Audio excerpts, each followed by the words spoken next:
Hello all. In this video, we are going to see how to use the eladr in at your own phone.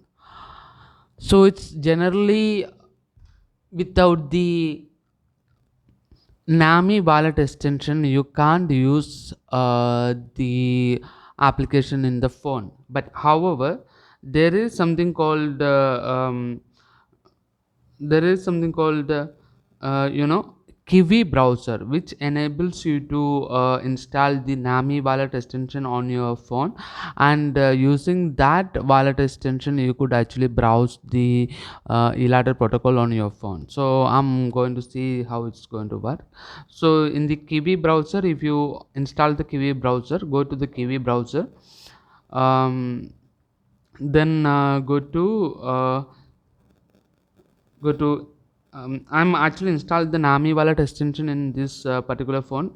But however, let's see how to do that.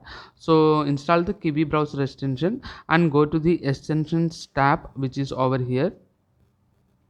And here you can see plus from store. Press over there,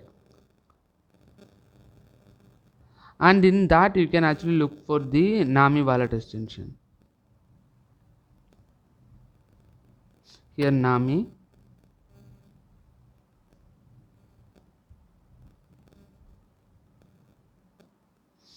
So this is the nami wallet extension.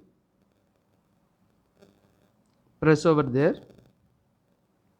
So actually I have installed this is to the browser.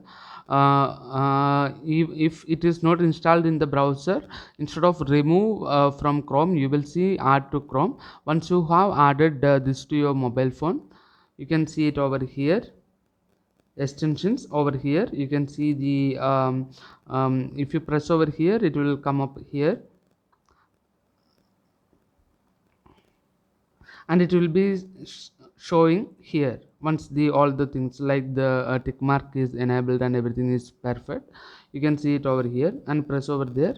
And here you can create a new wallet, or you can add a wallet or send or receive or whatever you can do over here.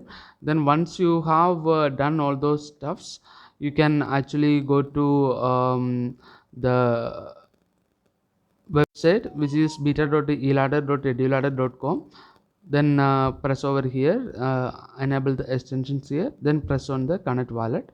So if everything is perfect and you have the eladr token balance in your phone, you will be able to browse eladr protocol on your phone. Thank you for watching.